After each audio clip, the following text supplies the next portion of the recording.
What did your parents teach you that you had to unlearn?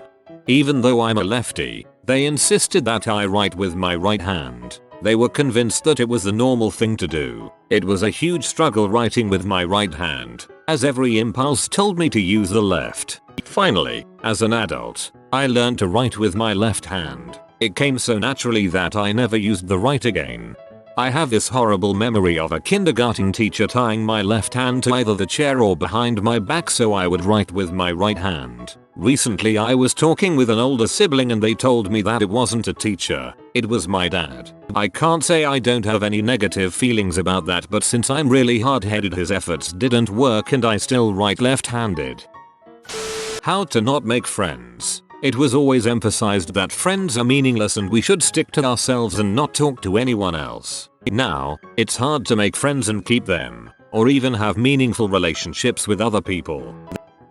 That you don't have to use your turn signal if there's no one behind you. Got pulled over by a cop that was just sitting in his car on the side of the road. My mom doesn't use a turn signal for any reason, and she even changes lanes without looking sometimes. So one time I bugged her about using the signal and she said she didn't want the other drivers to know where she was going. Learned from my dad how to be non-confrontational because of his explosive anger. I've come to realize not everyone gets irrationally angry when you confront them, so I'm working on that. Both my parents would blow up at me when I opposed them. I don't think I realized before why I am so non-confrontational. I will be 41 years old this week. Thank you for this gift. My parents never wanted to listen to kids' music, so they would change song lyrics and just sing them loudly over the songs when I was in the car. But the most notable was the Jimmy Buffett song that goes "Why don't we get drunk and screw," which they changed to "Why don't we get lunch at school." I was freaking 20 before I finally figured out Jimmy wasn't interested in eating hot lunch on a waterbed and Eric Clapton wasn't actually singing about hanging out with a woman named Jolene. I still def sing "See" with my dad's silly lyrics. She don't lie, she got big furry thighs Jolene all the time. My dad needed the internet to know the second verse of his child-friendly version of "See" goes, "Don't forget this fact, she's got a smelly crack Jolene."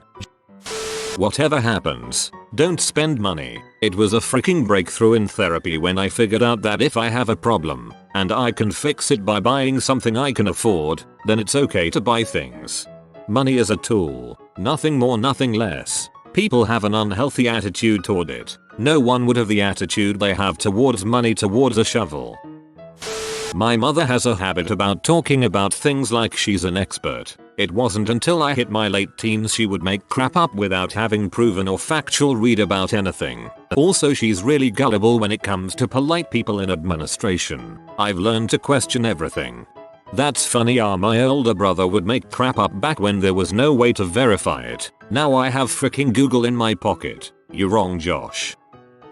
I love my mom, but she wasn't and still isn't the most attentive housekeeper. I never really realized it until I was much older. I lived like a total slob for a long time. Then I met my ex, with whom I have a son. She was a freaking cleanliness Nazi. It rubbed off though, because now I'm just as bad. I never realized how good having a very clean home is for your mental well-being. It took decades to, mostly, denormalize emotional abuse gaslighting. In my ignorance, I hurt many people I care for deeply. I cry a lot realizing the people I hurt when I myself was hurting due to these things. We are better people by acknowledging it and trying to be better. To try to finish people's sentences. My mom would sometimes get lost stuck in the middle of her sentence, so my sisters and I would finish the sentence for her since we could usually guess what she was trying to say. But for most people, this would just be annoying. When I was a teenager and beginning to work real jobs, my parents told me to never take a pay raise if it put you in a higher tax bracket and wasn't a big enough difference to cover the increased tax rate. They didn't understand that when you move up a tax bracket, only the income in that bracket is taxed at the higher rate. They were convinced that if you moved up a tax bracket, then all of your income is taxed at the higher rate. I've found that a ton of people actually think this. Let me illustrate. By the way, for simplicity, I'm not including benefits, social security, and exemptions. but it works this way. So, let's say $0 to $10,000 was taxed at 0%. $10,001 to $40,000 was taxed 12%. $40,001 to $80,000 was taxed at 22%. Now, a lot of people think that if you made $39,000 that all of your income would be taxed at the 12% and you'd pay $4,680 in taxes and have $34,320 in take-home pay. But it doesn't work like that. The first $10,000 is actually in that 0% bracket, so you're only paying the 12% on income in the $10,001 to $40,000 range. You'd pay about $3,480 and not $4,680. So your take home is really $35,520. So, let's say your boss offers you a raise to $41,000. Well, my parents would say, don't take it. Your tax rate will go up to 22% and you'll actually make less. They think that I'd be paying $9,020 in taxes now, and my take home would be $31,980. Less than I made at $39,000. Well, they're wrong. In actuality, the first $10,000 is taxed at 0%, the second bracket is taxed at 12%, and only $1,000 is getting taxed at the 22%. So, I'm actually making $37,180 for my take home. My raise was really a raise after all. Just to recap what my parents thought, $39,000 to $41,000 meant I'd be going from $34,320 to $31,980. A drop in real take-home income, and significantly more taxes than I was really paying. Reality, $39,000 to $41,000 means I'm going from $35,520 to $37,180. A genuine raise. I only learned this year and I'm 40. My mom always said it, too. My sister is the one who told me how it actually worked, so I'm glad one of us figured it out. Not my parents, but my grandpa used to tell me that if I didn't step off of an escalator quick enough it would suck me under. Had an irrational fear of escalators for years. I'm guessing you've never seen the video of a woman in China dying on an escalator. The top collapsed, and it sucked her in. She pushed her toddler up to safety, but the escalator's engine crushed her. Do not recommend watching that BTW. I'm terrified of escalators now. That if something breaks, that's it. You don't fix things in your house. Sink breaks, brush teeth in the kitchen from now on. Especially never pay anyone to fix things. If you can reasonably fix things yourself you should, but if you can't, hire someone. No sense in living with a bunch of half-assed fixed crap. That it's normal to be a pack rat and have a messy house. I still get anxiety when getting rid of things I no longer use or clothes that no longer fit, but I have come a long way. Once my anxiety passes I feel so relieved that I no longer have all this stuff I have to move around or find a spot for. People less fortunate than us are not bad people. Actually, once I figured out my old man was a hater, I did the opposite of what he did and my life worked out much better. The whole idea that if you aren't a doctor, engineer, or lawyer then you were someone that lacked sophistication and weren't worthy of being respected was really shoved down our throats. Growing up in a religious South Asian family was such a frustrating experience. That being on time is late. It sounds like a good skill, but when you get terrified and start shaking when you're a minute late to a movie you realize you need to change that. When I was in therapy a few years back, one of my ongoing assignments was to be late for therapy. It was incredibly uncomfortable, but a rationale was to help drive home that I was important too and sometimes things are out of our control and that I wouldn't be judged for being on time or even 5 minutes late. I still struggle with it but don't have the extreme anxiety any longer when I am. My parents taught me that it doesn't matter how you look on the outside. It matters who you are inside. Cue years of obesity and inattention to beauty standards. Turns out the first thing that people see when they meet you is your face, your body, and your clothes. The difference in treatment when you're attractive versus unattractive is stunning. They taught me a sweet, kind ideal, but goddamn the world isn't as heartfelt as they are. When people ask you how you are doing it is because they are being polite, not because they really care. Had to learn that some people ask because they really care. Most do it just as a generic greeting, but people who care about you genuinely want to know. Yes. Interestingly, I have had to teach a naughty friend the opposite, that most people who say how are you just mean it as a generic greeting and really don't expect a 10-minute breakdown of your life and current mood. Took a bit of hands and feet, but she's got it now. How to take care of any flowering plant. I love my mom, but damn, she can't grow a flowering plant to save her life. The only reason I can do it is the sheer power of WikiHow, YouTube, and books. She will routinely hand over poor plants that she's almost killed for me to nurture back to health. My room now has more greenery than our lawn, lol.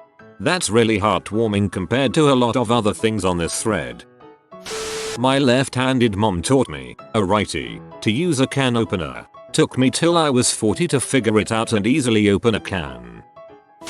That everyone was always watching me, judging me by my clothes, actions, and that my character was the sum of my mistakes. Now at 48 she is still embarrassed that I have the fashion sense of a 12-year-old boy and don't wear makeup. What would the neighbors think?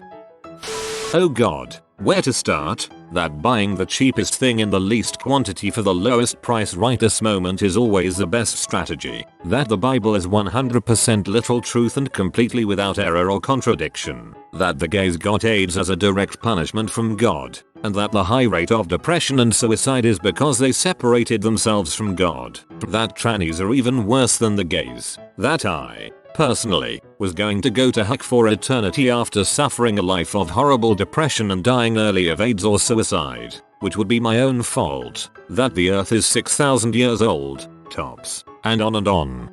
Crap like this is why I dislike religious fanatics. Like the Bible I learned in Catholic school had a lot of stories about a hippie hanging out, drinking wine, and telling everyone to be groovy. I don't know how that turns into parents teaching their kid any of the stuff in your comment. None of that was hanging out or being groovy. My parents are some of the most judgy people I've ever met, especially about people's looks. I'm always hearing them say crap like that is not a pretty woman, or with disgust, is that a man or a woman, about strangers. Just about every time I hang out with them. It makes me mad, honestly. I've been careful not to pick that up from them. Yup, I call my mom on her heavy judgment of others frequently now. She's starting to backpedal and catches herself doing it before I can say anything. That you have to have constant social interaction stimuli. I've never listened to that. I've always decided I'll be social when my brain decides to. That's stupid. I know for a fact that alone time is the best thing in the world. It's not like I don't socialize, but when I do it's when the conversation interests me enough. I do not get why some people feel the need to constantly talk 24/7. Religion. My family is hardcore Roman Catholic. When I was younger, grade school to high school, my aunt would drag me to processions. We walk for miles holding candles while singing chants. I thought that was normal. She wanted us to follow what the church would tell us to do. When I left home for college and did my own study about religions, I became agnostic and realized everything we did was weird. Still don't have the balls to tell them my religious views. They would flip crap. Damn, I had a similar experience but on the receiving end. Back in 5th grade a bunch of kids would always make fun of me and ask why I don't have a religion, to the point of asking me to convert to religion, and I still have a sort of grudge against people who force others into religion. That you should always anticipate the absolute worst. Friend late meeting you, they're probably dead. Currently working to unlearn this in therapy. Currently worrying that I'll never be able to unlearn this tray. Oh wait, I'm doing it again. How to apologize. My dad never apologized for anything even if he was wrong, and expected you to be okay with him after. Someone being angry with me isn't going to end in a beatdown, though I still shut down entirely when my boss yells at me, for example. This for me too. I got the belt and hands as a kid for anything that angered my parents. As an adult, when someone was angry with me, I prepared for the worst and shut down. Now I can handle that anger knowing someone isn't going to get physical with me. If you need to know something, they'll teach it in school. Don't screw something up by trying to fix it yourself. Always call a professional. You have problems. We don't have problems. Everyone else in this family is normal. directing biting, hostile comments and insults at your family every day, catastrophizing when everyday inconveniences occur, defeatism taking everything as a cosmic sign of your bad luck, spilling milk on the kitchen counter and floor equals I can just never get ahead in life, an actual recent quote, ruminating over old minor slights endlessly, for years. Do you remember the time your grandma said insert fella natural comment there no mom? I gave her the benefit of the doubt that she didn't mean anything by it, and also that happened literally 20 years ago. That being open about your feelings isn't that important because no one wants to hear it. Also, that you should put up with alcoholism drug addiction for years. It's just easier that way. It took me quite a while to break the habit of my mom's poor grammar when speaking. I never knew I was doing it wrong until I got older.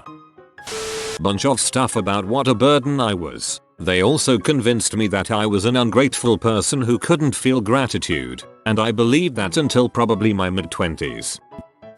My parents, grandparents, tried teaching me not to question authority, but instead ended up teaching me to keep my mouth shut and or pick my battles. Ironically, my dad, who couldn't raise me because he was always working away, taught me that all authority should be questioned, even if it's just a little.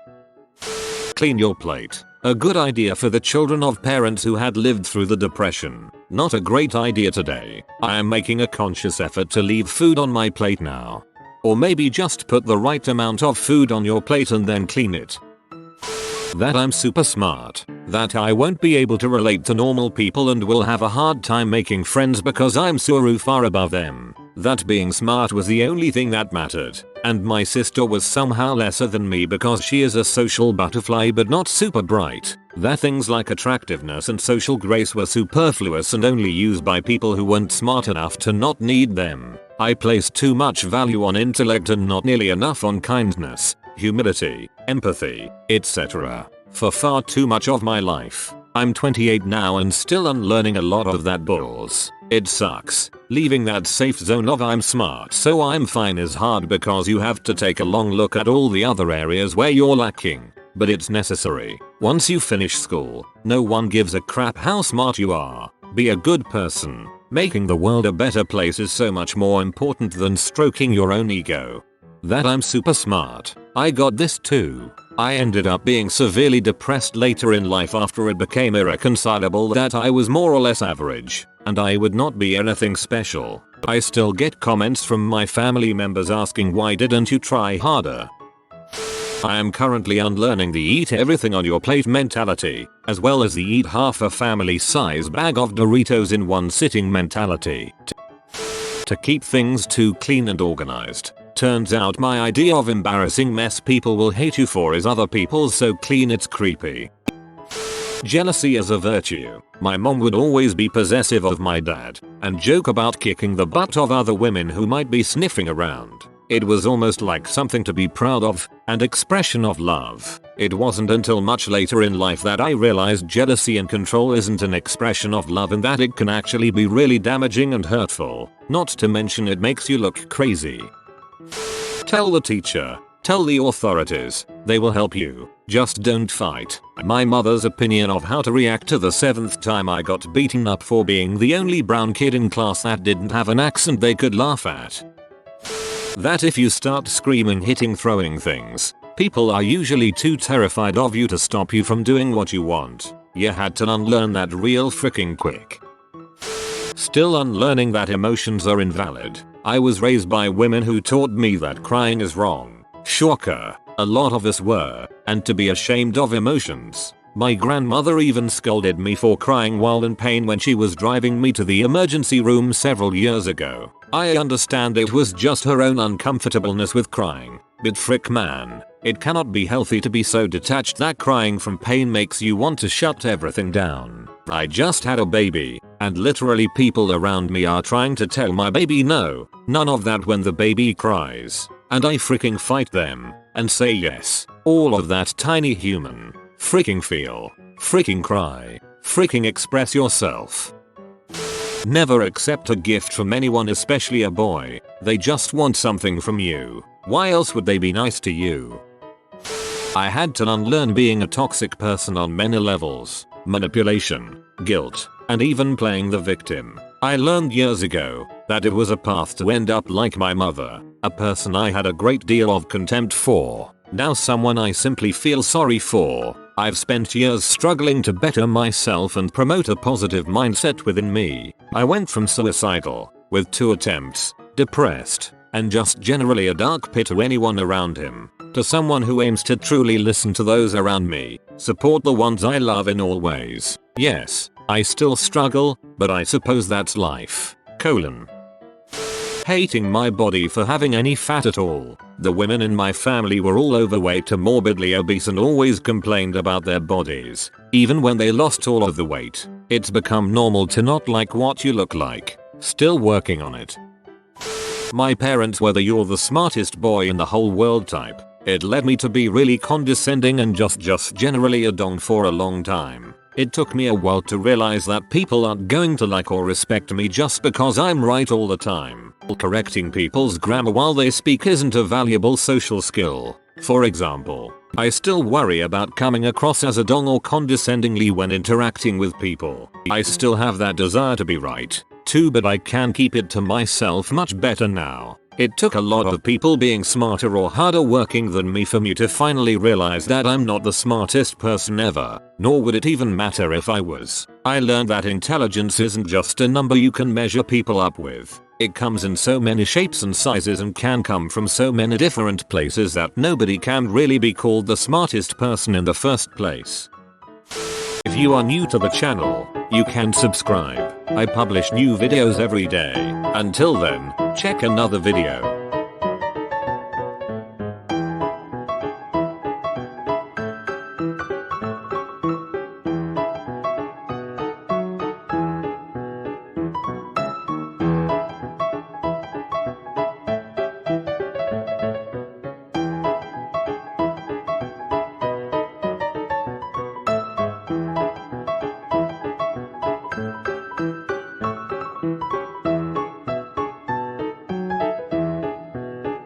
Bye for now.